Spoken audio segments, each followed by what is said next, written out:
Well, good morning and happy February to everybody. This is February 1st. It is 9 o'clock, 9:00 a.m. And we are here this morning with the Clark County Council, Clark County, Washington, for a couple of work sessions on Title 40. And after that, we'll move into council time and then a couple of executive sessions. So, Brent, if you would like to begin with the Title 40 code update. I believe Oliver has some opening remarks. Okay, great. Thank you, Oliver. Good morning, Chair Bowerman and Councillors. Oliver. Something happened to your sound, Oliver? It is really way up. Can you hear me? Can you hear me? You can. Okay, I'm turning it way up.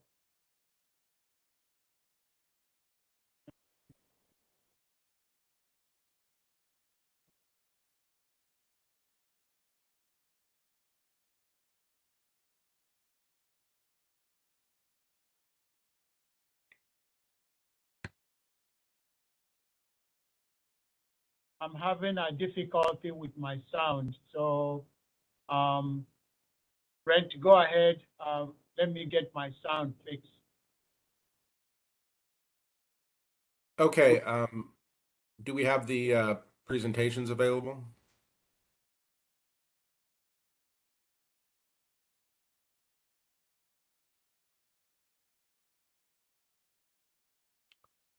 All right.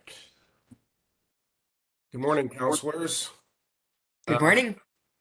I'm here today to talk to you about the Wetland and Habitat Ordinance update. Next slide, please.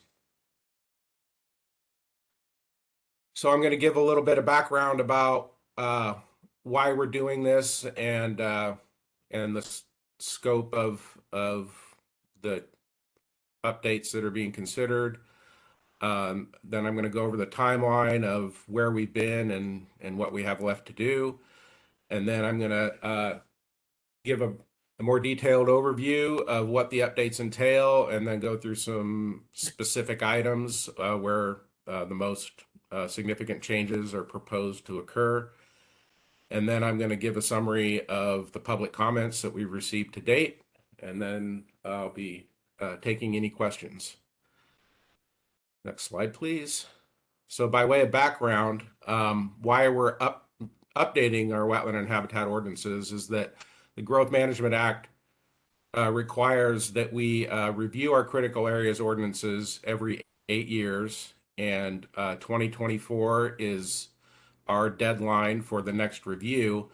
But we want to have these updates done in advance of the comprehensive plan update, which is also due in a similar time frame. And so that's why we're bringing these forward now. Under the Growth Management Act, critical areas ordinances are required to include best available science and to give special consideration to the conservation or protection measures necessary to preserve or enhance anadromous fish. So what are critical areas under the GMA? There are 5 critical areas that are defined in the Growth Management Act. Those are wetlands, fish and wildlife habitat conservation areas, critical aquifer recharge areas, geological hazard areas, and flood hazard areas. And what you're going to hear about today are amendments for wetlands, fish and wildlife habitat conservation areas, and flood hazard areas. A review of our current codes for geological hazard areas and critical aquifer recharge areas determined that no updates to those ordinances were necessary at this time. So in terms of the wetland and habitat ordinance update, the reason that we have to consider updates for this 8-year review is that we have new riparian habitat management recommendations from the Washington Department of Fish and Wildlife, which affects the riparian portion of our fish and wildlife habitat conservation areas. And we have known departures from ecology's best available science for wetlands, which were identified most recently in the 2020 Shoreline Master Program periodic review. So ecology made a number of comments about our wetland code during that process. And our response to ecology at that time was that we would update the shoreline code to meet the current guidelines, but that we would not deal with our critical areas ordinance until this update.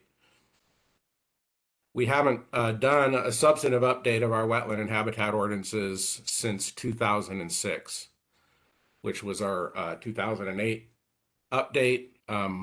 We were able to convince the agencies that we didn't need to do any updates in 2016. But it's important to note that particularly for wetlands, we have not been consistent with some of ecology's guidelines since the 2006 update. And ecology has consistently commented on that over the years. So it's something that we've essentially been able to put off for quite a while, but we're getting to a point now where ecology is pretty strongly concerned that we're not meeting their current guidelines. Next slide, please. So we had a work session with council in September when we kicked off this process. And at that time, we were directed to pursue updates that conform to state agency guidelines. And then I also looked at this as an opportunity. We currently have two separate ordinances, one for wetlands and one for fish and wildlife habitat conservation areas. And operationally, we implement these together under a single program, and they often overlap in the landscape.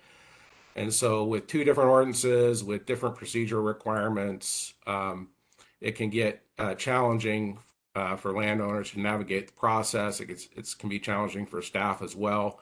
Sometimes there's some inconsistencies. So I took this opportunity to combine the two ordinances and to streamline the procedural elements associated with that.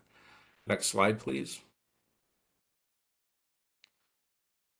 So in terms of the timeline, we started off with a work session with council on September 14th of last year, presented the DEEB on October 6th. And then we held a couple of open meetings, one an open public meeting on October 27th, and then another public meeting geared specifically towards industry professionals. Essentially, what the goal of that meeting was to provide a more technical overview of the proposed changes to help prepare the professional community to comment based on their technical expertise and their experience, working with our codes. Then we had a work session with Planning Commission on November 3rd and the Planning Commission hearing on November 17th. And at that hearing, the Planning Commission recommended approval of the proposed updates with some additional revisions that we discussed at the hearing based on comments from the Washington Department of Fish and Wildlife and the Department of Ecology.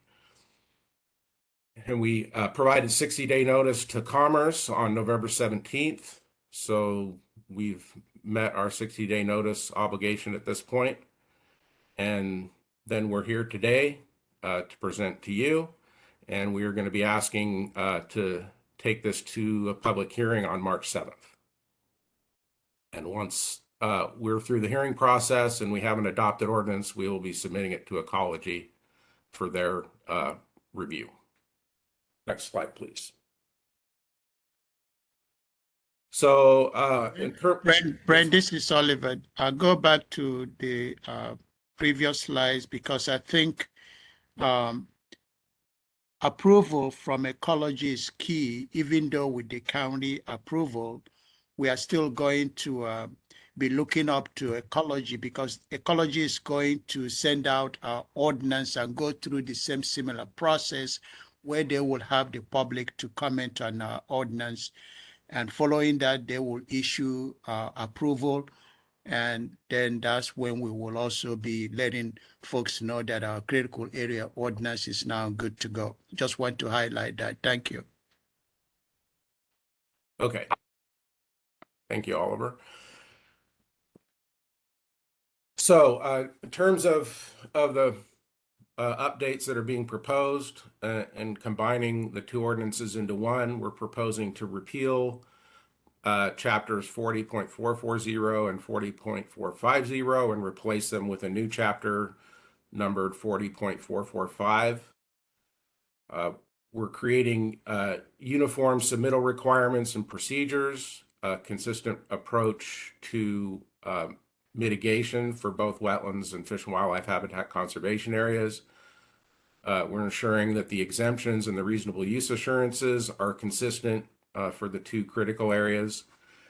And then we're also taking the opportunity to codify some current practices that aren't currently spelled out in the code, but that we have been implementing operationally to help people get through the process, which will provide more transparency to the public. Next slide, please. So in terms of substantive changes, major changes for wetlands relate to standards for wetland buffer alterations, buffer reductions, and mitigation for buffer impacts. This is the area where we've been out of compliance with the ecology's guidelines. And in terms of habitat, as I mentioned, there's new management recommendations for riparian habitat. The current standard is based on a fixed width from streams based on what we call the water type, which is a definition that comes from the forest practice rules, state forest practice rules. Fish and Wildlife is recommending moving from a fixed width approach to an approach based on what's called the site potential tree height.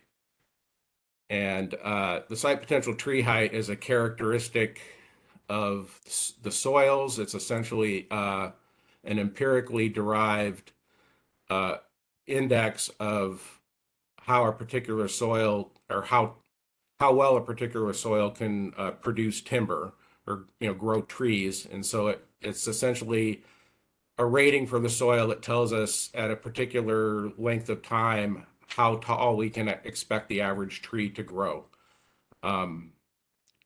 So that's the major change, and we'll talk more about what that means in a little bit. And then another substantive change is simplify compliance for existing ongoing agriculture. Our current code has a complex scheme for riparian habitat that actually has some regulatory requirements for existing agriculture. The model code that we get from ecology and from commerce now allows us to simplify that exemption and essentially allow people to follow the Natural Resource Conservation Service best management practices for operating in sensitive environmental areas. Next slide, please. So a little more specifics on the changes to the wetland buffers. There's what we call land use intensity matrix in the code that basically lays out different types of development and categorizes them for the size of wetland buffer that's required. We're simplifying that table so it's easier to apply and for people to understand what intensity applies to their project. And then the big one is that reductions of wetland buffers are proposed to be limited to 75% of the required buffer. Our current code provides more flexibility than that. And then to get to that 25% reduction, this proposal requires a host of design measures intended to reduce the land use intensity of development, and it requires providing a connection, a habitat connection to other wetlands or habitat areas. And these come directly from ecology's guidelines, which were updated last fall. We still have a provision for buffer averaging, but again, it's limited to 75% of the required buffer. And under this this new proposal, you cannot combine averaging with the reductions for land use intensity. You can do one or the other, and the biggest reduction you can achieve is 25%. So effectively, what this means for developers is there's still a pathway to get smaller buffers. It just transitions into what we call indirect wetland impacts, which means they have to do more wetland mitigation in order to offset that loss of buffer once they exceed this 25% reduction. And in terms of single-family homes, what it means is there's going to be less flexibility to avoid what we call a reasonable use assurance, which is a guarantee that people can build on their property. And under the reasonable use assurance, we can essentially reduce the standards to the extent necessary to allow for the construction of a home on the property. So some other changes, our current code puts some limits on what I referred to earlier as those indirect impacts. And this proposal removes those limits because there's less flexibility to get an allowed reduction of the buffer. But those limits are also going to be subject to what we call mitigation sequencing, which is another change that I will address in the next slide. Also with the buffers, stormwater facilities will be limited to the outer 25% of buffers with low habitat function. The current standard allows those facilities to be closer than the outer 25%. And then we have a reduction based on the wetland area that's in our code. So if you have like a long, skinny wetland, there's a maximum buffer that would apply regardless of what the normal standards would be. And that reduction is going away. Next slide, please. So in terms of the changes for riparian habitat, I talked a little bit about what the site potential tree height is. So we have that information from the soil survey, but there's a wide variability with the number of soils that are mapped in the county. So it can get very challenging to determine what the appropriate width is on a particular site, and those widths could change, quite a bit as you move up and down a stream corridor. Department of Fish and Wildlife has provided a mapping tool, but we wanted to simplify the process. So what we're proposing to do is to use a concept that comes from the forest practice rules called site class, which essentially groups those site potential tree heights into categories. There are 5 site classes. However, Clark County has no class 1 soils. So in this table here and the table in our code, you'll see 4 site classes. And then what we've done is we've averaged based on the weighted for the amount of the different site potential tree heights in those site class groups. We've essentially done a weighted average for the streams that we have in the county. And that's what the results are in this table. So what we're going to see in this proposal is for type S waters, which are shoreline waters, the riparian zone is actually going to reduce. The current standard is 250 feet.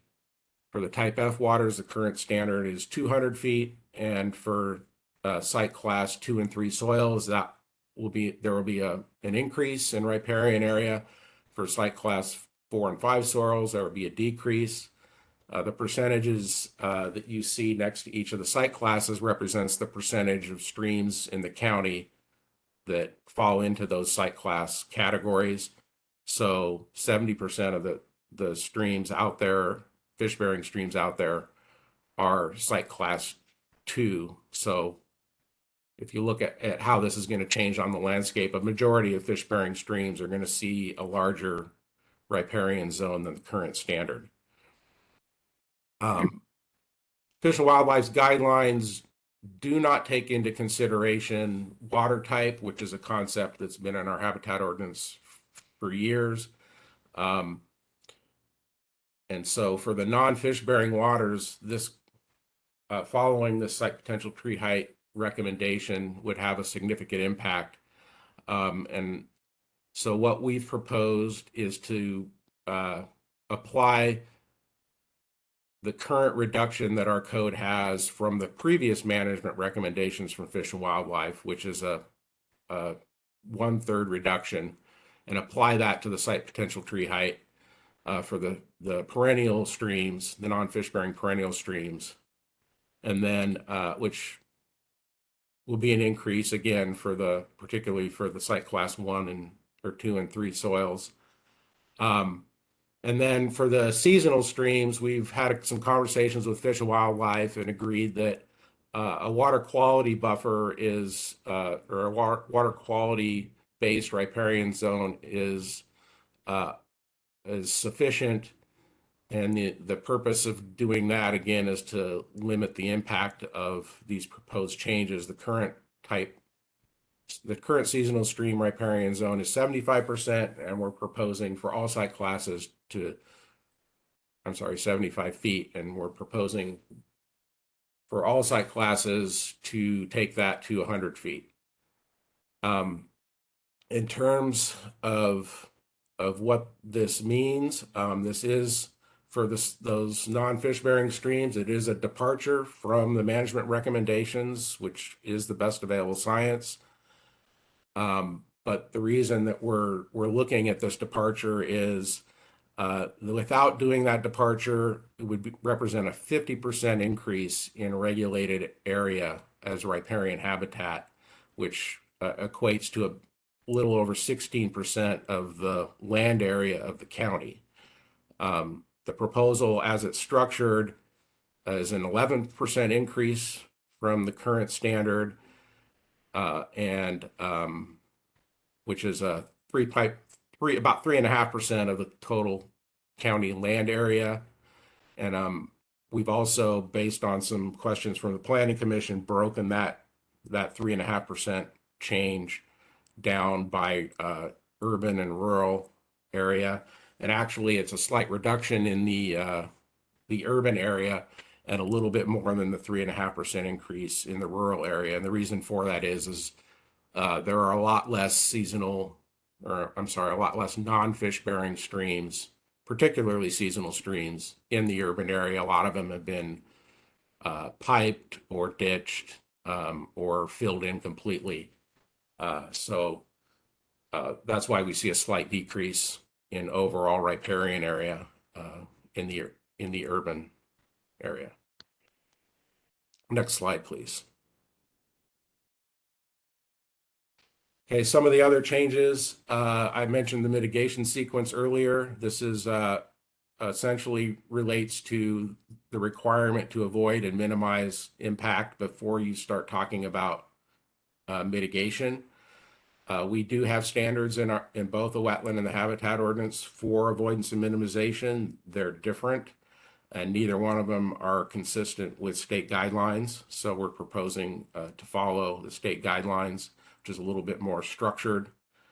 I talked a little bit about the exemption for ongoing agriculture. So under this proposal, we have an outright exemption that doesn't require any documentation or interaction with the county from the landowner, which is simply to follow the NRCS best management practices, which is our guidelines that landowners can find online or get from the Clark Conservation District. Historically, we have provided some financial support to the Clark Conservation District to assist landowners with compliance for ongoing agriculture. We've been doing that since 2006. It's $20,000 a year. That is authorized in the 2023 budget.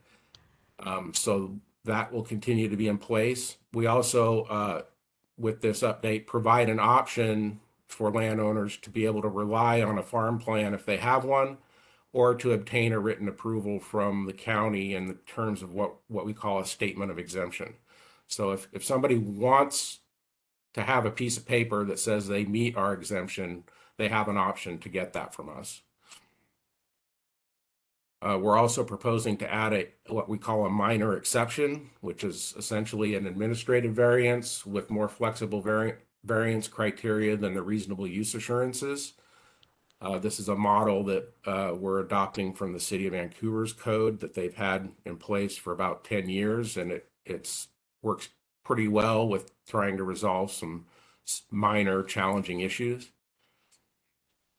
And we're also proposing, as I mentioned before, streamlined standards for submittals, the reasonable use assurances, as well as the mitigation monitoring and maintenance requirements. Next slide, please. So there's a few other parts of the code that will need to be updated with some minor changes. One is we need to revise the definition of isolated wetlands in the definition section of Title 40. This change is simply to exclude wetlands that are within or adjacent to habitat areas from the definition of isolated.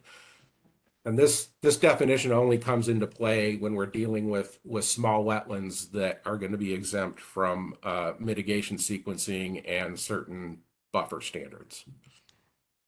And we also would like to make some changes to the fee table for wetland and habitat review, just to make sure the language in the fee table is consistent with the language in the code update. There are no proposed changes to the fees themselves. And then we also need to do a shoreline amendment to update the critical areas section of the Shoreline Master Program, and Jenna will be talking to you about that later this morning. Next slide, please. So in terms of public comment to date, we made a draft of the code public in advance of the October public meeting. And we've updated that periodically as we've gone through the process to get to the draft that was published for this work session. And to date, we've had comments from 11 agencies or individuals or organizations. We have the gist of the comments. We have agency support from Ecology, from Washington Department of Fish and Wildlife, and from the Lower Columbia Fish Recovery Board. They've had some minor recommendations for some minor revisions, and to date, we've accommodated those recommendations. We've had some comments from some organizations, the Friends of Clark County and FutureWise, as well as some individual citizens with some concerns. One that you'll hear a lot about probably is best available science and that departure for the non-fish bearing waters. There's some concern about that. FutureWise in particular had some concerns about habitat mapping and designation of point and line priority habitat and species areas.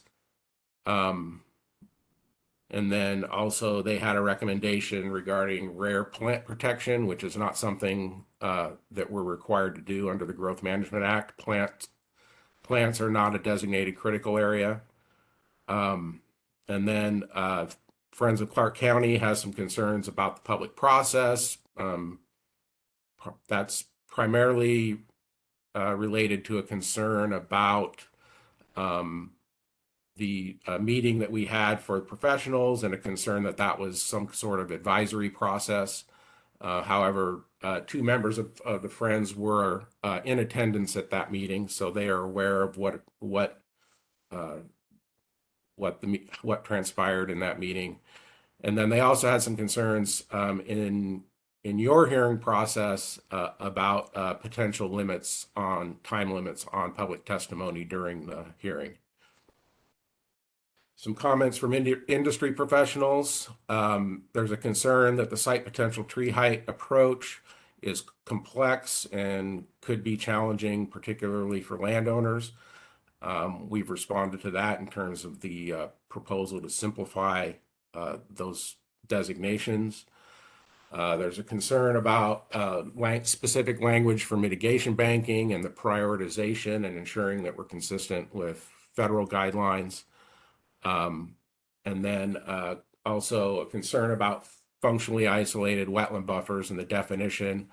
That really comes down to an issue where ecology is requiring us to make some changes, which remove some language in the current code. It doesn't mean that language is related to what we call vertical separation. Essentially, if you have a vertical break or a steep slope, the current code allows you to consider any buffer at the top of that slope to be functionally isolated. Ecology insists that's not consistent with our guidelines, so we remove that language. It doesn't mean we can't consider those issues on a case-by-case basis. It just means that it's not an outright situation of being functionally isolated. Next slide, please. So that's my presentation, and I know it was a lot, so I'm happy to take any questions.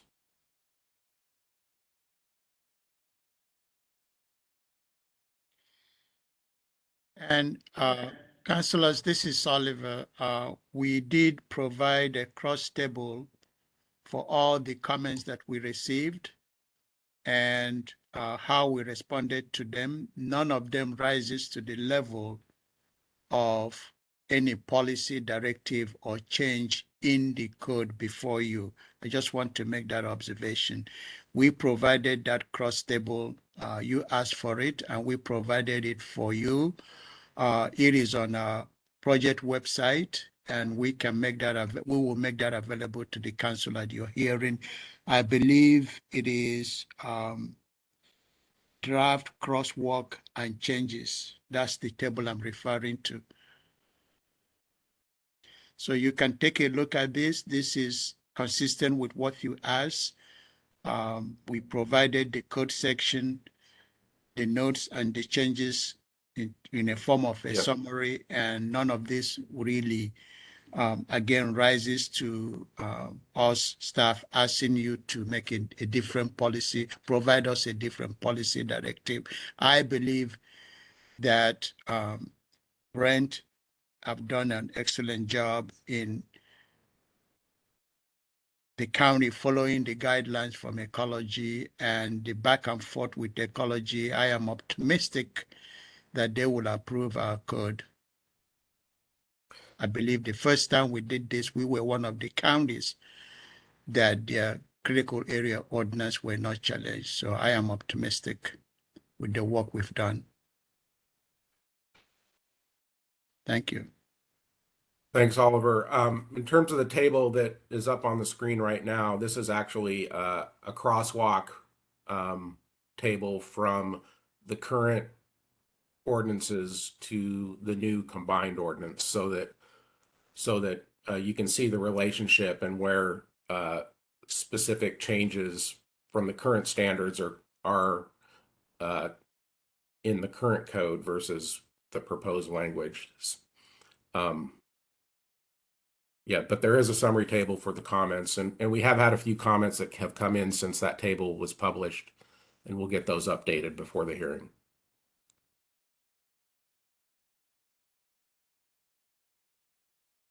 Chair. Thank you, Brent.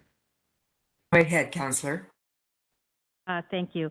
I just want to thank you both. This is really very complex and difficult work, so I really appreciate it, and especially the table on the comments that summarizes your response. And I assume that this has changed from when it went before the Planning Commission because you responded to these recommendations. Is that correct? Yes, we made some changes in response to Department of Fish and Wildlife's comments, as well as Department of Ecology's comments. Okay, thanks. And then I just there was some comments related to mitigation banks or having the individual permittee address mitigation like locally. Could you talk about that a little bit, pros and cons, and where things wound up? Yeah, so the proposed updates use language that comes directly from the model code that's provided by Ecology, which was developed, with the intent of being consistent with federal wetland mitigation policy regarding wetland banking, which places wetland mitigation banking as a priority option when it's available. And the language in the code essentially says that that in order for us to not allow somebody to use an available wetland mitigation bank, we have to make a finding that site-specific mitigation is more ecologically appropriate than the bank. And on the flip side of that, if an applicant is proposing to use site-specific mitigation, it's what we call permittee responsible mitigation, where they essentially find, whether it's on the development site or they find another site somewhere to do offsite mitigation, but they do their project, they monitor and maintain it for the specified period and ensure that it It's does what functioning. it's supposed to does what it's supposed to do. In order for them to be allowed to do that, they have to prove in their application that their proposal is more ecologically appropriate than the mitigation banking option, and that's consistent with the federal guidelines. I think there was some concern from a particular individual who is in the process of getting a mitigation bank approved that the language might be more in favor of that on-site mitigation, but that's not the intent, and that's not how, at least how I understand it. And again, the language that we use comes from the model code that's provided by Ecology. Thank you. And one concern I had, I think I expressed at a previous time when you came before us, is if there is a way to really judge kind of a baseline, or if there's been several years where we weren't quite consistent with the state, and with wetlands, the goal is no net loss. If we can evaluate how much loss there has been, or going forward, if there's a better way to monitor, where we stand on that no net loss overall. Yeah, that's an interesting question, and unfortunately, in the past we have not really done much in the way of tracking that in terms of the outcomes that have been achieved once we've issued permits and such. And the primary reason for that is that it's not something that the Growth Management Act requires, and we've historically been directed to limit our work to what is required under state law. And part of that is because doing some of that work could increase our costs, and we're generally in our fee structure is designed so that that those increased costs would be passed on to the applicant. Now that doesn't mean that we couldn't do something in the future, but if we're directed to do so, and it would be, we'd be happy to do that. But we don't really have any data right now. We're working in Shoreline to develop some methodologies that might allow us to do that. Again, that effort currently is focused specifically on Shoreline because the Shoreline Master Program does have that scale of monitoring as a component. But it's not something that's been part of our critical areas ordinance. Thank you for that answer. I would just say I think it's very important, just so we have an understanding of how well our current regulations are working in terms of protecting the resource. And I can appreciate there may be some cost to that, but otherwise we could, you know, we could be, it's just kind of wishful thinking. I Yeah, have just, Councillor. oh, sure. Councillor, this is Oliver. I can assure you that when I said we, I participate at the Washington Association of Counties. This is one area where we are really strongly pushing the legislature to provide us the funding to be able to do monitoring in some of our code. When they pass these laws, there is no provision for monitoring, even when they ask for it. So stay tuned. If there is any success at the legislature, there may be some funding. As Brent was saying, it requires some resources and a dedicated staff to be able to be doing that type of work. Brent is correct that the way that the shoreline is structured, I think I've come to the council to share with you that we did receive a competitive grant from Department of Ecology to do our monitoring on the shoreline side because there is funding to do so. But on some of our critical areas, there is no funding to do any monitoring. Thank you. I just have a couple more items. One thing that's come up in terms of new legislation, there's a bill that would allow for additional counties to come into the voluntary stewardship program. And, you know, you might not have an answer today, but I'd appreciate your thoughts on if that would be something that Clark County would be interested in pursuing, if there's benefits to that. I would say yes. We are monitoring that bill. It is something that we will come to the council if that bill were to pass, and then have a conversation with the council of how you would like to proceed, whether it is something that you would like the conservation district to be engaged in. So I will stop there, Brent. I don't know if you have any things to add. Go ahead. Yeah, I was just gonna add in terms of the critical areas ordinance and compliance for agricultural activities. I think the voluntary stewardship program is definitely a positive thing in terms of ensuring that landowners, you know, have an easy path to compliance without any enforcement or oversight from, you know, the county, or particularly from my group. So, you know, I think that's definitely a benefit, and I think also it would probably improve outcomes for agricultural uses as well in terms of impacts on the environment. Can I ask, I'm not sure Sue's done with all of her questions, but I wanted to just touch base on this one because, you know, we have to decide whether to support certain legislation. Obviously, we're not in the legislature, so we don't have a direct hand in it.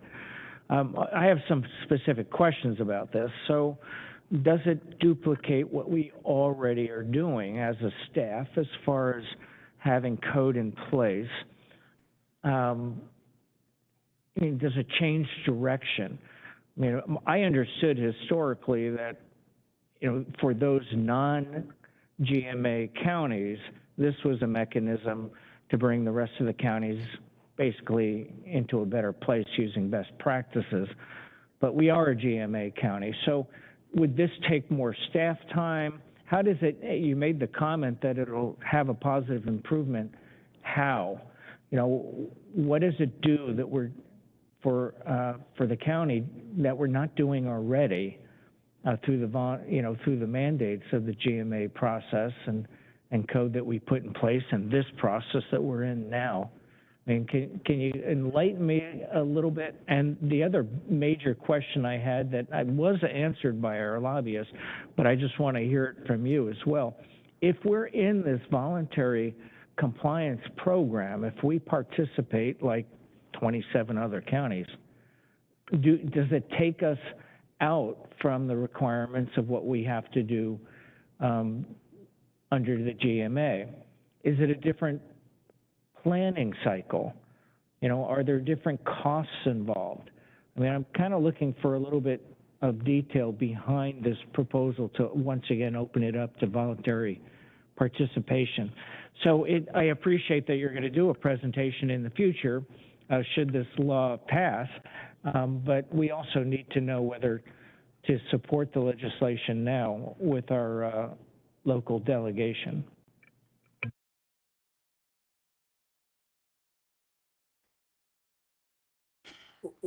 Well, I can't speak to a lot of that. I'm not, beyond the scope of what the program can do for compliance with GMA in terms of the critical areas ordinance. I don't really know that much about the program. My understanding is that it does provide an opportunity to get more resources for landowners to get information and to get assistance in terms of implementing those best management practices. But in terms of our critical areas ordinance, what it definitely does is it puts us in a situation where our regulatory program doesn't have to be involved in the agricultural component if somebody's out doing something, that I guess I should say we still would have an enforcement capacity if somebody's, doing non-agricultural activities, but it essentially gets us further removed from the, what appears to be regulatory action on agricultural activities. And it also provides us certainty under the Growth Management Act that we are in compliance for existing and ongoing agriculture. Even with the exemption as it's proposed, which comes from the model code, I think there is still some risk under the best available science mandate. I think it's less than it was when the voluntary stewardship program was initially proposed because there was no alternative recommendation for local governments like there is now. But beyond that, I can't really speak to the other benefits of the program. Okay, just one last thing from me. I noticed under the summary of comments that there was one you wanted some council direction on, and that relates to comments from Friends of Clark County about public process and the 3-minute limit. And I would just encourage Friends of Clark County, really anyone in the community. Unfortunately, we're limited in time at those public hearings because there's often so many people that want to speak. But I would encourage people, you can write unlimited amount of material. You can meet with any one of us individually. So I would just encourage people to explore those other options outside of the public hearing in advance of a public hearing. Thanks. Chair, I've got a few questions. Go ahead, Councilor. And these are a little bit more, most of them are more generic questions, but I'm curious how well out we have our critical areas mapped. And I guess my question would be, is there a reasonable expectation that somebody can hop onto GIS and identify whether their parcel has a critical area in it? Yeah, so for Fish and Wildlife Habitat conservation areas, the answer is yes. That mapping is very well developed and relatively accurate. The riparian mapping can be a little bit off because the stream mapping isn't always 100% accurate. Those lines can be shifted on the landscape 20 feet sometimes, maybe a little more depending on the topography. But they know what the width is, and landowners can see on their property where their stream actually is, so they can usually figure that out. Wetlands are quite a bit more challenging.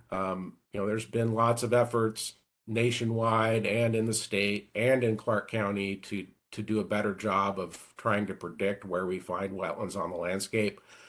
We do have a wetland inventory that was developed with a grant from Ecology in 2004 that is basically a GIS model that we've continued to, we haven't changed the model, but we've continued to update the mapping as data that feeds that model has been updated. But at a site scale, that inventory work is not extremely accurate. It does a reasonably good job of predicting whether there might be a wetland on a particular piece of property, but in terms of actually locating it, it's much more challenging. And that's because the way wetlands are defined is complex and very specific to on the ground conditions that cannot be determined, you know, from aerial photography or other remote sensing methods, because wetlands are defined by characteristics of the soils, the types of vegetation that are growing, and the duration and presence of water in the soil, not necessarily on the surface. So, you know, those things are really difficult to determine from the types of remote resources that we have. So wetlands are going to continue to be challenging. But I think, you know, just having worked with our wetland inventory for 17 years and seeing, you know, how well at least it predicts whether somebody needs additional review when they come in for development, I think it does a pretty good job in that regard. We do occasionally run into some sites where nothing is mapped, and we find something through the course of reviewing an application, but it doesn't happen all that often. So that's, but you know, essentially for the wetlands, we've got I think the best we can have without a tremendous amount of resources being invested in, in different types of data collection from aerial photography and that sort of thing. Thank you. And kind of in addition to that, I'm hearing quite frequently, anecdotally through the community, that wetland is being built on. And so I'm interested, and this doesn't have to be answered right now, perhaps maybe offline, exactly what the process is, how to identify if perhaps it's not identified on GS, and you go through the permitting process, and then, an inspector shows up and has questions about where that wetland might be, how we address that. And then the other question that I had was, as we make these changes, it looks like landowners are going to be affected. And I know this is a subject that, unless somebody is very interested in it, they don't even get involved. It's a complex subject, and I'm just curious what we are doing to identify who might be impacted and to notify them in any way. Well, we don't have anything in place at this point. I think this is a good opportunity to point out one thing, that when this comes to the council for hearing, we will be asking for a delayed implementation, because we do have to update the mapping for the riparian habitat areas based on the proposal that's ultimately approved and adopted, and we're going to need some time to do that. We certainly could, in that process, pursue a method of notifying the landowners that are affected by those changes. The changes to wetlands really aren't going to affect, we're not changing the definition of wetlands or the definition of wetland buffers. So there's really no change to impacts in terms of what's on people's properties on the wetland side of things. But the riparian habitat could be some change. So, we could, if we're directed by council, incorporate a notification process that provides, some additional lead time for those landowners, particularly if they're, close to submitting an application for something so that they have some time to prepare. I appreciate that. I would prefer that we could get that information out to them before so that if they wanted to, they could actually chime in the process. I don't know if that's a possibility.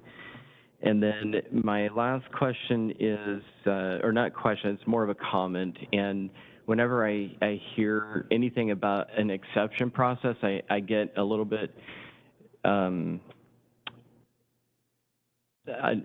little bit nervous about that process. And the reason being is, in my experience, what these exceptions usually do are lend an avenue for those that are more familiar with this process. And so essentially what happens is the larger developments end up taking advantage of those exceptions. Small property owners don't. And so if we do decide that this is a process that is warranted, that we need, I would suggest that we do our best to make sure that it's accessible to everybody, regardless of their, you know, their resources that are available to them. Thank you. Yeah, I can respond to that as well. One of the things that we do in Clark County that is not common in the state is for individual landowners that are, you know, generally in the context of a building permit application, whether it's for a new home or for an accessory structure. We provide those landowners with the option to allow staff to essentially assist them with all the technical work so that they don't have to go and either try to get through it themselves or hire an expensive consultant that could cost them, you know, thousands of dollars. And in that process, we, you know, our approach is essentially to use every tool that's available in the code to get them to the outcome that they're trying to achieve. And so what this minor exception would do is it would allow us, in some cases, to avoid a reasonable use assurance because we can make this, you know, minor adjustment instead of, I mean, the end result is essentially the same for the landowner, but procedurally they would not be getting, you know, a full variance from the code.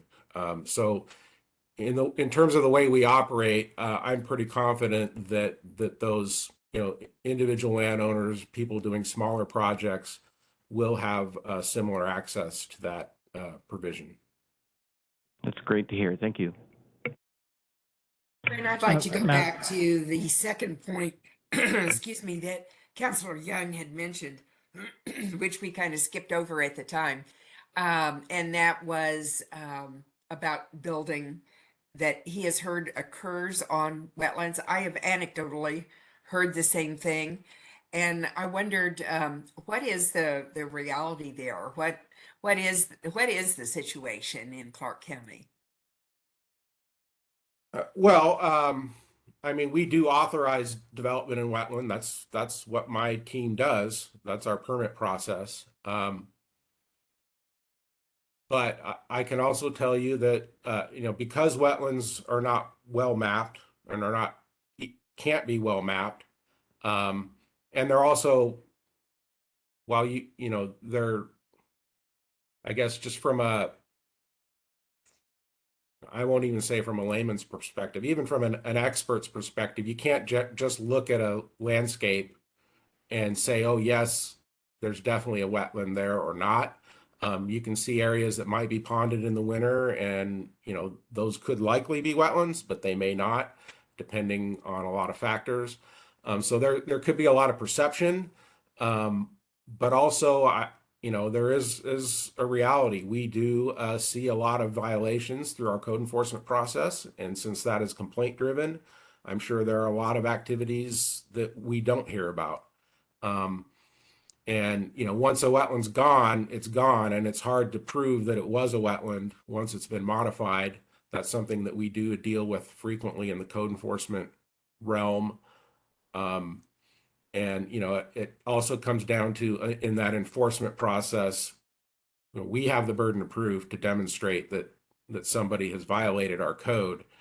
And since we don't have access to a landowner's property unless they give us permission to go look at what's happened out there, when we get into an appeal situation before a hearings examiner on those code enforcement cases, we often struggle to meet our burden of proof. So there is a reality that if people don't come through the permit process, don't ask us, our experts, or don't get their own experts to look at their property before they go out and do something, that there are activities that do fall through the cracks. And Councillors, Brent is correct. There's also sometimes you get prior converted wetland, and then there's always, I wouldn't say disagreement, but interpretation. Sometimes we get that declaration from Fed, and sometimes it comes to us and we don't know that, you know, the property has a prior converted wetland. And if that's the case, if that's the call, and the Army Corps of Engineers make that declaration, because some areas are drained, even though they have prior wetlands, and if it's prior converted wetland and that determination is made, someone can build over that. So you get that too. So there's so many things that are happening on the ground, but it depends on the classification. In some cases, prior wetland, as Brent indicated, if someone built without, in violation of our code, we have no way of knowing whether there is prior wetland on the site or not. So there's so many variables. Thank you. That's Madam Chair. informative. Yes, go ahead, Councillor. Thank you. I have questions after the last two councillor questions. So I want to kind of segue off of Glenn's question to some extent. You know, a few slides ago, you showed the impact of different courses we could take on the percentage of riparian protection, essentially. And it was a pretty dramatic difference in percentages from 50 to 11%. You know, that's the right slide. So my question goes to public knowledge, and from my own personal knowledge, I'd like to follow up with some staff and look at a map, if you have them, of these different choices. You know, if you can show me on an exploded map what it looks like. I'm assuming that to get to these percentages, you've somehow done some level of mapping. So that would be a follow-on meeting, maybe a one-on-one with me, so I can better educate myself as to what this looks like. I'm kind of I like to get a bird's eye view, whether in actuality or a tabletop, to see what it would look like as to which choice we would pursue. And then separately, as to Councilor, as to our chair's comments, you know, I've had these conversations. You know my background.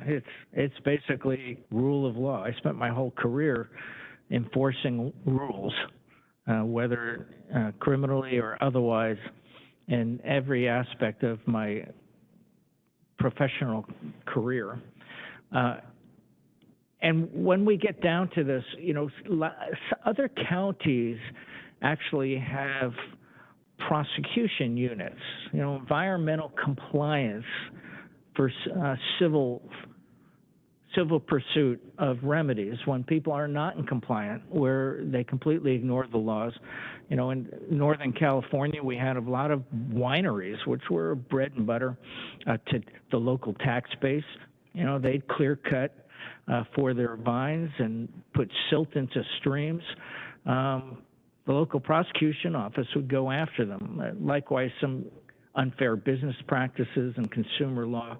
We have nothing here in Clark County. I don't know if we have anything anywhere in Washington State that actually puts some teeth behind this code that's very complicated in some circumstances. You know, first and foremost, educating the public that they can't just do whatever they want that impacts our watersheds and critical areas. But what is out there? You know, that the Attorney General doesn't get involved in local enforcement. Even ecology is pretty haphazard as to when they get involved. So basically, all of this is dependent on voluntary compliance until you get to the part where April gets involved and county code gets involved. And so, I mean, what is the mechanism in Washington state for compliance with these state laws to protect our environment at the local level? You know, I'm more concerned about what we have existing right now in the way of code that is not enforced or is haphazardly enforced. And as you just said with the wetlands, you know, we get complaints all the time from constituents. I don't have a wetland, and yet the county is putting all these requirements on me. And I've seen circumstances of that where there clearly was no wetland. You know, some of this is in the eye of the beholder. So I don't know how we professionalize staff or define in code objective criteria to define what a wetland is. I mean, those are the hard things that we kind of, I wouldn't say glossed over in this presentation, but I'd like to have further detailed discussion of with staff.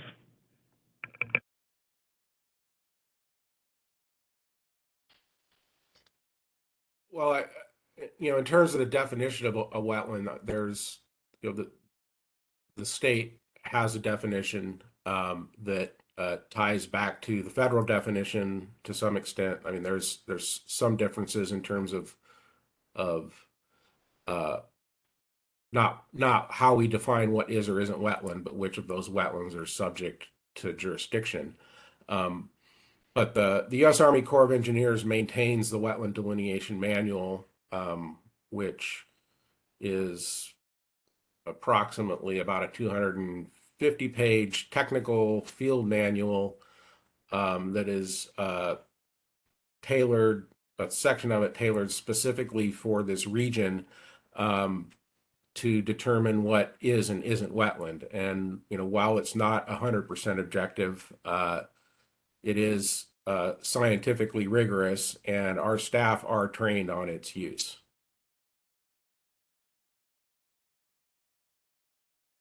You know, I'd be happy to you know, have a individual discussion in more detail on what that looks like.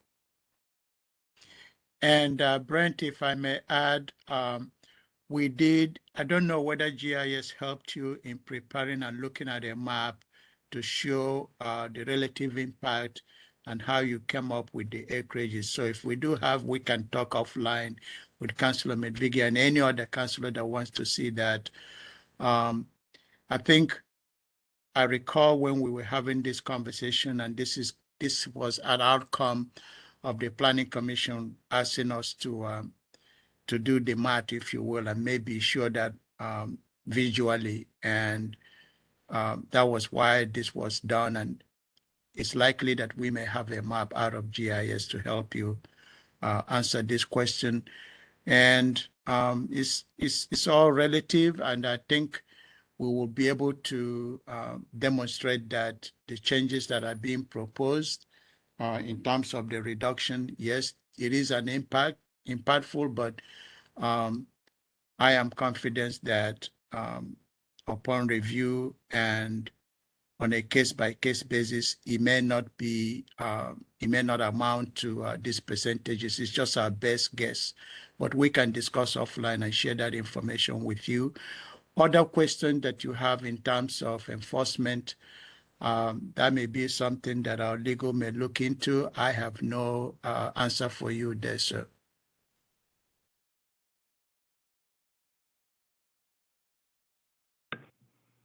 I was curious whether there might be available resources in form of grant funding to further investigate where our wetlands are, and just thinking of instances where, you know, if somebody does own a parcel and there's nothing on the GIS mapping that it is, that's a really, I think it's critical that we make sure that those wetlands aren't built on, but at the same time, that's a real onerous situation to be as a property owner.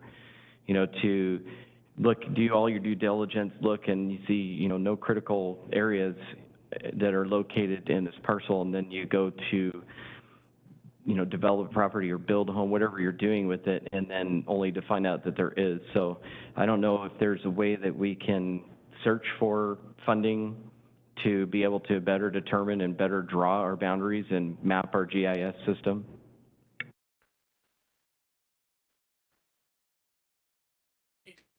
Yeah, I mean, that's a great question, and there is not specific funding available at this time for that process. The county did get funding in 2004. That was roughly a $300,000 effort at that time to get to the product that we currently have. Um, and you know, I think the challenge with wetlands is you can spend a lot more money than that and not get much of a better result simply because we cannot collect the data On you know, private properties. yeah, I mean, it would essentially require a lot of access to a lot of private property, and you know, doing a lot of very intensive site-specific mapping. You know, just to put it in perspective, a wetland delineation, you know, on a 5-acre property that maybe has, you know, a half acre to an acre of wetland could easily cost $10,000 to $12,000. So, you know, if you multiply that and, you know, by a number of properties, it starts to get you to, you know, statistically valid sampling of, you know, different landscape areas. You're talking about, you know, millions of dollars of effort. And then you're still only certain on those properties that you've looked at. But in terms of remote sensing, it's just, as I mentioned earlier, it's the technology is not available to be able to, you know, look at the variables that indicate, you know, whether something is wetland or not, because a lot of those variables occur below the soil surface in the top, you know, 12 inches or so of the soil. So it is a challenge. I'm sure we're not the only county that has dealt with this. I'm wondering if this might be a situation where it might be good to reach out to WASAC and MRSC and different, you know, counties around the area to see how they have contended with this issue. Yeah, we could certainly do that. And we can.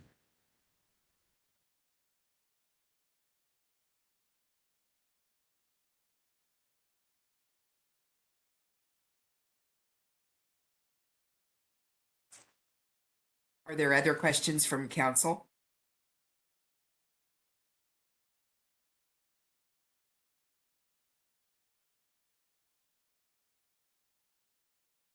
Well, I'm hearing none. So we will look forward to studying what you provide between now and March 7, when the public hearing is to be held. So that is going to be an informative process for all of us, I believe, on council. If there are no further questions, then we will move on, close the work session, and thank the two of you very much for your information and patience with us as we ask some basic questions and some that we realize now really don't have answers that are even quite available yet. Someday we're going to get that remote sensing, don't you think? Even though it's not available now. That sounds so doable. We'll see. Time will tell. Yeah. Thank you, Thank you Councillor. all. Yeah, thank you, very councillors. much. Yeah, thank you, councillors. Okay, we'll move to council time. That is going to be a short meeting from my looking at the agenda. So I just want to double check. Is there any one on council who is needing to have a, Chair. did you want to say something, Chair Oliver? Bowerman, Yes, Yeah. we have, Bowerman, we have 2 more items for the work session. Oh, you do? Yes. Okay. Yes, Madam So, Chair. are you going to go into the flood hazard information then? it is Ken and Brian that will lead that, and we will come back on the shoreline. So Ken is ready, and Brian. Perfect. Perfect. I apologize. I didn't realize that that was ready today. Great. Good morning, Chair Bowerman. Good morning, Council.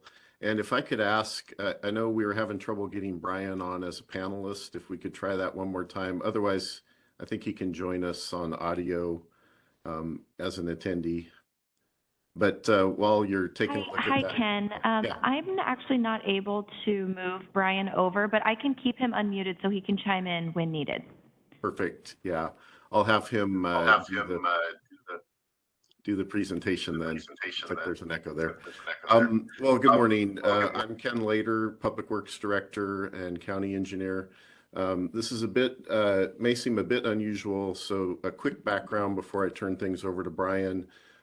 We perform the floodplain permitting service for community development for April's group through our engineers in Public Works, and that's primarily because of some of the technical expertise needed in reviewing those permits. And so Brian Apple is one of our senior stormwater engineers who'll be presenting today. And he really handles most of our floodplain permits as they come in from the community, anything that's not a single family residence. So, and with that, I'll go ahead and hand this off to Brian. He can explain what we're presenting to you today and our request, and then I'll be available for any questions as well.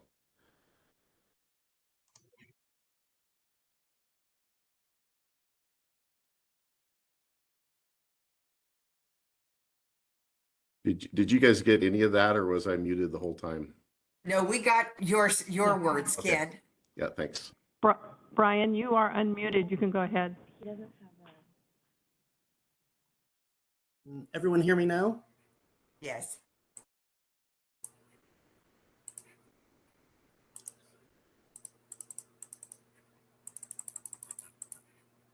We can hear you.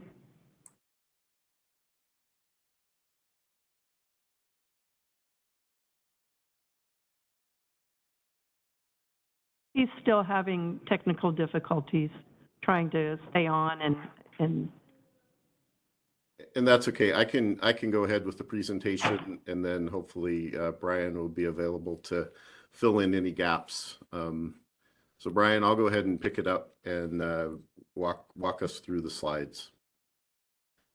So we're presenting to you today on the floodplain ordinance updates. And this was a work session that we held last year, but we wanted to make sure that we got before our new council members and reviewed this again. Next slide, please. Our requested action today is that we amend the adopted floodplain, the flood hazards ordinance. And next slide, please. A little bit of background as to why the need for this change. The county provides, through something called the Community Rating Service, a discounted rate on properties that are in the flood hazard area. And so this is CRS, the Community Rating System. It's a voluntary program that provides a discount to the floodplain flood insurance premiums. And its implementation of programs, and it measures implementation of programs and measures that exceed minimum floodplain requirements. So we have some minimum requirements. The county goes through several steps in order to increase, or in this case, decrease the number of our class. And you can see the range on there, and then the corresponding discounts in the premiums. And we'll get into where we're at on that in the next slide. So next slide, please. And, go hello, ahead. can you hear me? Yeah. Okay. Great. Sorry about that, everyone. And thank you for starting us off, Ken. And so, didn't quite hear, but I'm assuming Ken introduced the National Flood Insurance Program and then the CRS, which is a voluntary program to basically for communities that go above and beyond the minimum requirements, and awards points for communities that do that. And based on the amount of points, you get reductions in your flood insurance premiums. And as this slide is showing, there is a new Class 8 freeboard prerequisite that has come online in the community rating system. And this prerequisite is essentially that the community must adopt and enforce at least a 1-foot freeboard requirement for all residential buildings constructed, improved, or reconstructed. Now, the major change with this prerequisite is that the freeboard is not only for the building itself, but it's also for all accessory machinery and equipment for that building, such as an AC unit. Since it is a Class 8 prerequisite, if this isn't adopted, the community will automatically downgrade to a Class 9. As previously stated, we are currently at a Class 5, which corresponds to a 25% reduction within the floodplain and a 10% reduction outside of the floodplain for flood insurance premiums. If we are downgraded to Class 9, those reductions drop to 5% each. Currently, we do require a 1-foot freeboard requirement on the buildings themselves only. So what this change for the prerequisite, it will only add the freeboard requirement to the machinery and equipment. Next slide, please. Back in May of 2022, there was a mandatory audit of the floodplain program through DOE and FEMA. Overall, the audit went very well.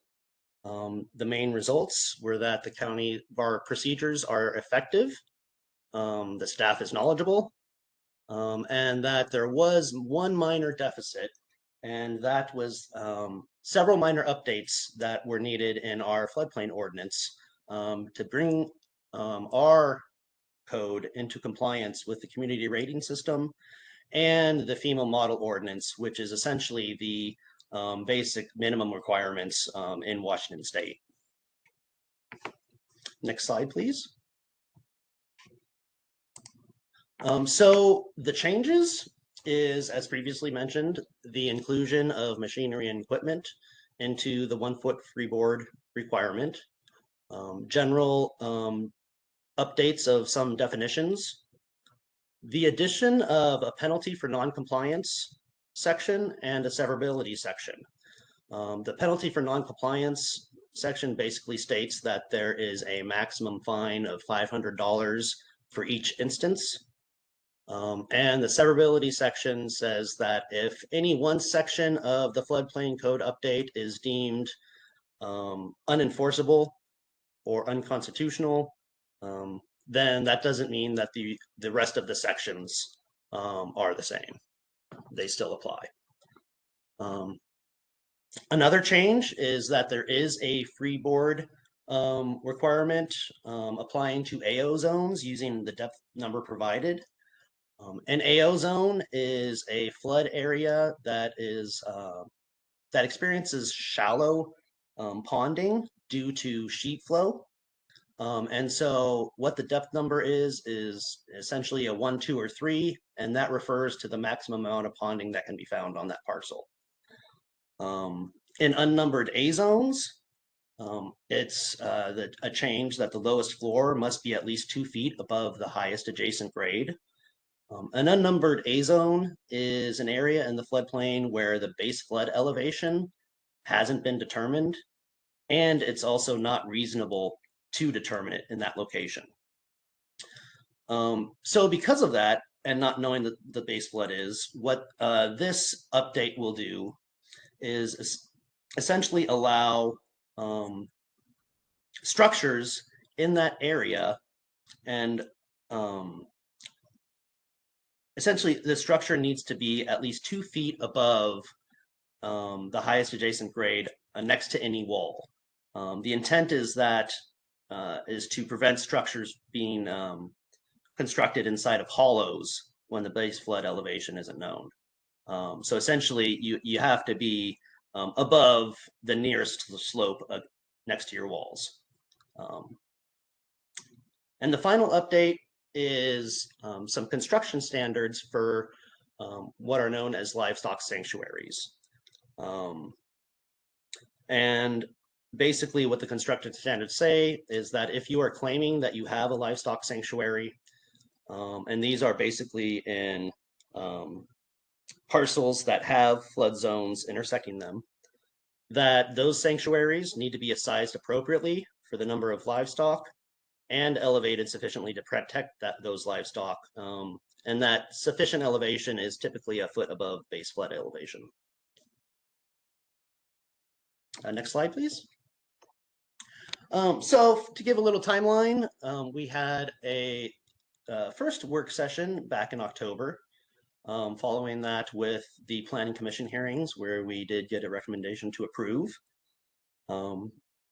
Today is the second work session to bring the new council up to speed and let them know exactly what is being suggested. The hearing is set for March 7th, and if it is adopted, then once it is adopted, I should say, the approved ordinance will be submitted to ecology. Next slide. And that is my presentation. Thank you for your time and happy to take any questions.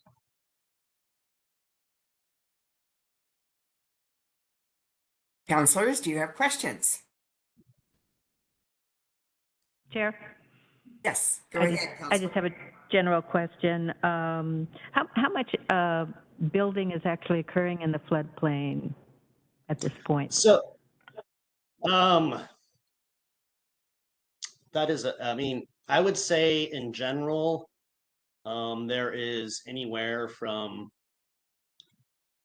10 to 30 floodplain cases that I see coming across in a year. And I should caveat that in that I do not receive any single family residential units that are outside of the shoreline.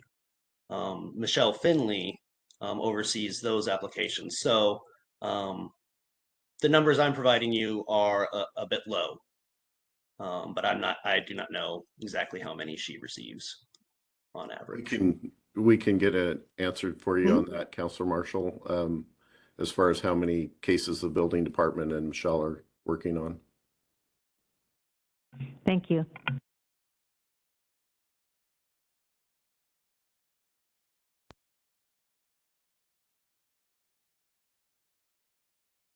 I have There are one real questions quick from thing. council? Just one real quick thing. I'm pretty sure the answer is yes, but I wanted to verify all three of these workshops are only affecting unincorporated areas, correct? Yes. Thank you.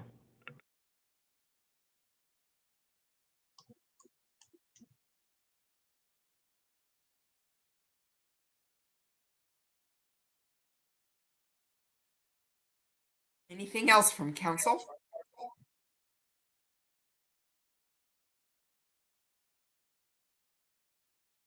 Okay. Oliver, is there anything you'd like to add? No, Councillor, if you're done with this particular item, we'll go to the next before your work session, before the council time. We have one more on shoreline. And I think you can go ahead with that. Okay, Given thank you. the lack of questions at this point, so thank you. Thank you, councillors. And this is the Shoreline Master Program Code update. And Jenna Kay will be giving the presentation and outlining why we are making the changes and the relationship to those changes to the critical area ordinance that Brent went through. That's why we are doing all of this simultaneously so that we are consistent in our approach and review of the entire code simultaneously. So you see the relative impact or none at all. So with that, I'll turn it over to Jenna. And both Jenna and I and Brett are here to answer questions that you may have. Jenna, take it away. Great. Well, good morning, counselors. As Oliver said, my name is Jenna Kay with Community Planning, and I'll be talking about CPZ 2022-00012, which are code updates to the Shoreline Master Program. Next slide. So I'd like to provide some background information on the project and the County Shoreline Master Program, provide a summary of the proposed code changes, an overview of the Planning Commission findings and recommendation, as well as review where we're at and what's next with the process. Next slide. So first, just a few reminders about the Shoreline Management Act and Shoreline Master Program. So the Shoreline Management Act is one of the state's land use laws, and it provides an overarching framework of goals and policies which emphasize water-dependent uses, environmental protection, and public access. And the intent of the act is to prevent the inherent harm in an uncoordinated and piecemeal development of the state's shorelines. So implementation of the act is through what's called local shoreline master programs, which we develop and they are adopted locally, and they also are approved and adopted by the State Department of Ecology.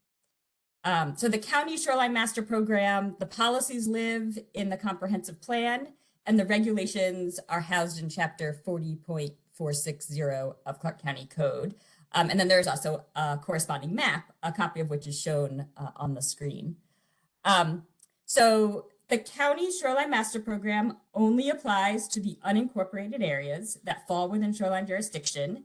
And so water bodies and their associated shorelands are included in the master program if they meet certain lake and river flow thresholds. So in unincorporated county, there's about 300 miles of shoreline that fall within this program. Next slide. And if you just think of shorelands from a side view, we can think of shorelands as the water bodies themselves, and the associated shorelands include lands that extend 200 feet in all directions on a horizontal plane from the ordinary high water mark. I like to think of the ordinary high water mark in non-technical terms as like the bathtub ring for a lake or a river. So it's lands extending 200 feet from there, any floodways or contiguous floodplain areas, landward 200 feet from such floodways, the full extent of the 100-year floodplain, and then any wetlands or river deltas associated with the streams and lakes in the program. So of all these features, whichever extends out the furthest from the water body becomes the outer boundary of the county's shoreline management area. Next slide.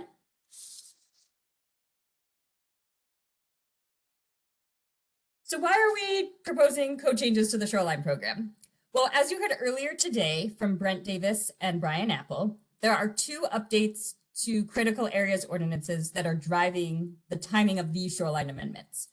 So shoreline master programs govern critical areas within shoreline management areas. So if we did not amend the shoreline master program now, then the code changes discussed by Brian and Brent on flood hazards and wetland and habitat areas would not be effective in the county shoreline management area. So we'd have very disconnected code in different parts of the county.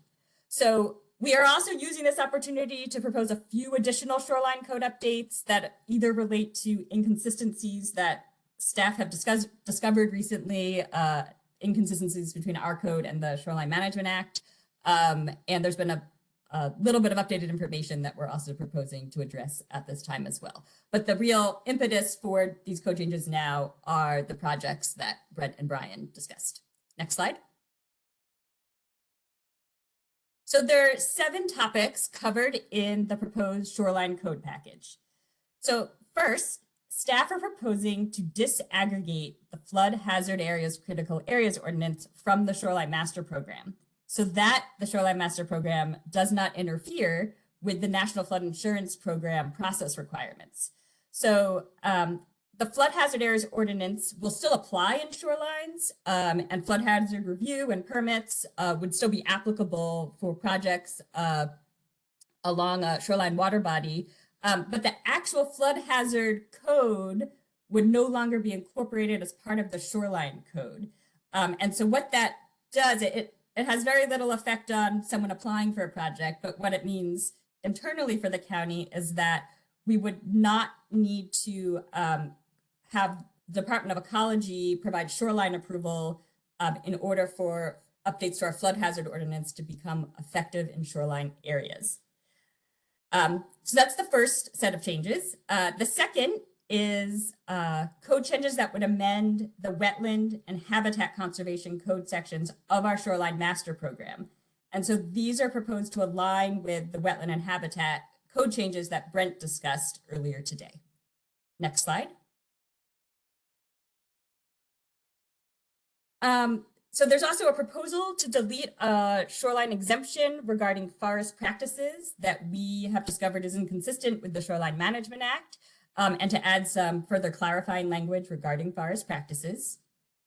There is also a proposed code change to update the dollar threshold for development that is considered a substantial development under the Shoreline Master Program. This dollar threshold is determined by the Office of Financial Management and was updated in the summer of 2022. Next slide. There is a change proposed regarding residential development in floodways and channel migration zones, including sewage disposal systems, to allow for repair, maintenance, and modification if certain conditions are met. Currently, the county's code provision is stricter than the relevant WAC, and staff are recommending making county code more consistent with the WAC. And the WAC allows for repair, maintenance, or modification of an existing legal use within a floodway, provided that such actions do not further limit channel migration, cause significant ecological impacts, or increase flood hazards to other uses. There is also a proposal to create a local administrative appeal process for shoreline exemption denials that is consistent with other type 1 ministerial decisions. As code is currently written, the only recourse for an applicant who receives a shoreline exemption denial is to go to court. And so this proposed change would add a local administrative appeal process where the applicant could first appeal the decision to the hearings examiner. Next slide. The proposal also includes addition of references to the state hydraulic code. These changes are at the request of the Washington Department of Fish and Wildlife staff. Adherence to the hydraulic code, which provides things like design guidelines for piers or other over in water structures. So adherence to that code is already required under the Shoreline Master Program, and adding the references would make the code more clear and assist with streamlined implementation. Next slide. The Shoreline Management Act, WAC, outlines the criteria that Shoreline Master Program amendments must meet in order to be approved by the Department of Ecology. So those criteria are outlined on this slide, and there's a lot of detail on the findings in the Planning Commission recommendation report that you will receive as part of your hearing materials. But the summary conclusion based on those findings is the Planning Commission found that the proposed changes are consistent with the 4 criteria and are recommending approval of the amendments. Before wrapping up, I just wanted to note that we received 7 written comments on the proposed changes as part of the Planning Commission hearing. Those have been included in today's work session materials, and I'm glad to discuss any of those in more detail. And there's also a summary of those comments provided as well for reference. We did not have any verbal testimony provided during the Planning Commission hearing. Next slide. So in terms of process, we're at the council work session today. We are proposing to bring this back before you for a hearing on March 7th. And as I noted earlier, Shoreline Master Program amendments also need to be approved by the Department of Ecology to become effective. So that would happen after council adoption. So that's it for me, and I'm happy to answer questions. Thanks.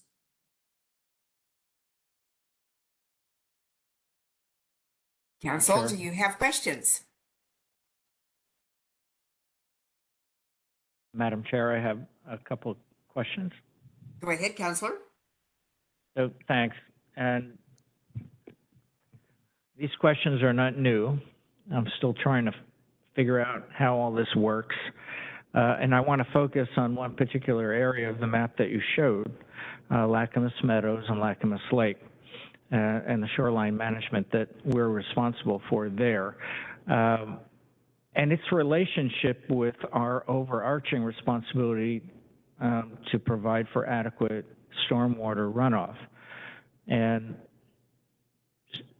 just focusing on one area, even drilling down further into that area of concern in the map, is a homeowners association biofilter, which has had a fair amount of testing, both privately and publicly, and has been physically shown to have failed, is visibly failed. It's completely overgrown. But it's completely within the jurisdiction of now a city, an incorporated area, but it impacts, and very much so by all data, negatively Lacamas Lake. But no one's touching it. It impacts the water in the lake, it impacts our parks, and it's adjacent to our shoreline management. Now, the answers I've gotten in the past have been, well, shoreline management doesn't do that. It just prevents or controls future development. But what happens to the stormwater runoff responsibility we have? And when our managed area is directly impacted by another incorporated area's management, or in this case, a homeowners association's lack of management. You know, it almost becomes whitewashing. You know, we put all this stuff on the map and then we can watch it deteriorate on the fringes, and then, well, that's not our jurisdiction. So I'm still trying to figure out where our overarching responsibility for stormwater runoff, when it's impacting our shoreline managed areas, how we have some authority, some leverage, perhaps under the stormwater permitting system, to leverage other entities' responsibilities to live up to their responsibilities to keep, in this case, a biofilter operating properly. Comments? If Councilor Medvigi, if I might speak to that, Ken Lader, County Engineer, Public Works Director, and Jenna, I don't mean to jump in here if you want to add to what I'm about to say.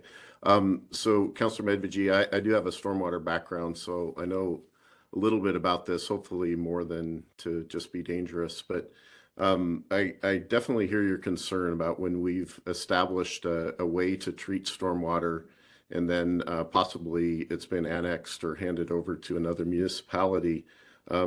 We do, within our own clean water program, have staff that review and inspect these facilities, and then issue to the homeowners associations the orders for correction if there's something that's not compliant with our discharge permit.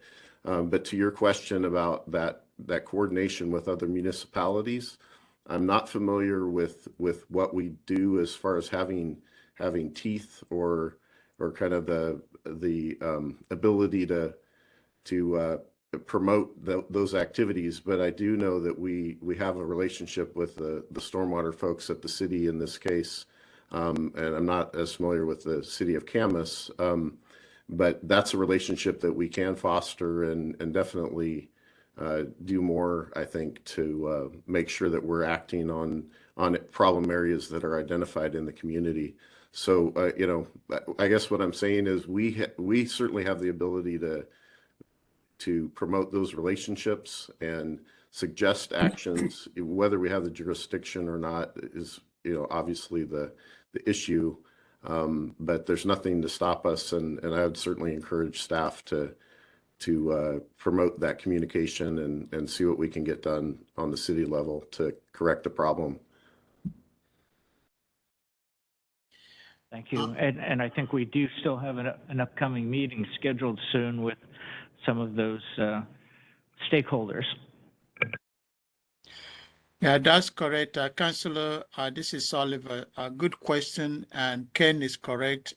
County staff have tried to engage City of Commerce staff as well. It gets into the area of stormwater, clean water, and then coordination that is necessary. At some point, I know that ecology is going to play a role.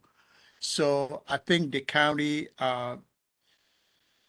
is doing what we can. And as Ken indicated, when it comes to jurisdictional boundaries, there is limit to what the county can do, but we can facilitate bringing all these groups together to have a conversation on how to solve the problem. Just by way of follow-up, is that process complaint driven, or is there some affirmative evaluation that the county can and does do and is responsible for doing when it involves another jurisdiction? And Chair, if I can add, I don't know if it's still the case, but I believe the Homeowners Association has a litigation with the city regarding the water and the filters. So there is an ongoing lawsuit regarding that with the city of Camas and the Homeowners Association.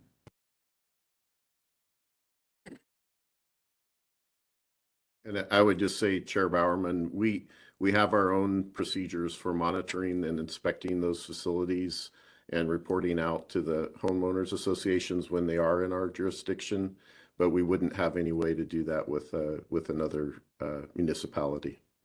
Mm-hmm. And if I can add one more thing, and I know Councilor Mevaji's not going to like to hear this, and I would ask Ken if you can follow up with Jeff Schnabel to see if it's still accurate. But towards the end of December, Ecology stated that they were their process is being delayed due to their own staffing shortage in Ecology's environmental assessment program. And so it's going to take them longer to develop the technical report.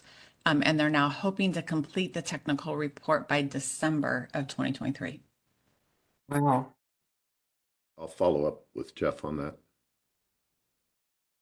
Yeah, thank you, Kathleen. I'm aware of that position of Ecology. I'm following that as well, so that we can provide good answer to Councillor Medvigi and others. So, yeah, you're correct.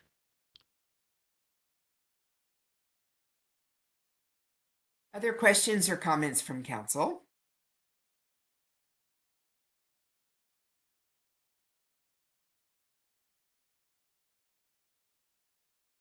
Well, hearing none, is there anything that you'd like to add and any conclusion, Oliver or Ken, that you would like to make? No, appreciate the interest, and we will be available to provide the council with additional questions or respond to additional questions that you may have. In the interim, let us know through the county manager what you would like to see when we come to hearing. As both Brent indicated, there may be additional comments that will come in prior to your hearing. We are encouraging folks to submit written comments and make that available to us and council so that we can be prepared to respond to those. Jenna is correct. All the comments we received, there were no testimony on the shoreline, and I don't think there was any testimony on the floodplain either. So those two items went very smoothly. There were questions, comments on the critical area ordinance, which staff have really responded to. There may be more. So we'll look forward to coming to a hearing on the 7th of March. The comment I wanted to make earlier but had technical difficulties on my computer is that we are required, as Brett indicated, to complete our critical area ordinance. My goal and our goal is not to rush it, but to get it out of the way and send it to Ecology before we begin our next plan update. And that's their requirement, because we have been behind and they've given us some leeway, but now they said they can no longer give Clark County any more extension or leeway, and we have been letting them know that their guidance came out late, so some of it is not really our fault, but here we are. We are going to fulfill our obligation under the statute. So we look forward to coming to you on March 7th. In the interim, reach out to me, Ken, myself, and staff. We will be available to respond to any concerns that you have. This is an ongoing development regulation that we have to comply with as a fully planning county under the GMA. We have no choice. There are other things that we are monitoring coming out of the state legislature. If they pass new bills, we will share that with the council and see when the timing for us to comply is. Okay, thank you very much. And with that, I'd just like to say thank you for having all of the parts of the Title 40 code updates ready for us today. That is a big job, and thank you for doing that. And we will, it's 10:51. We will take a 5-minute break before coming back for council time. That puts us at 10:56 when we return and begin once again.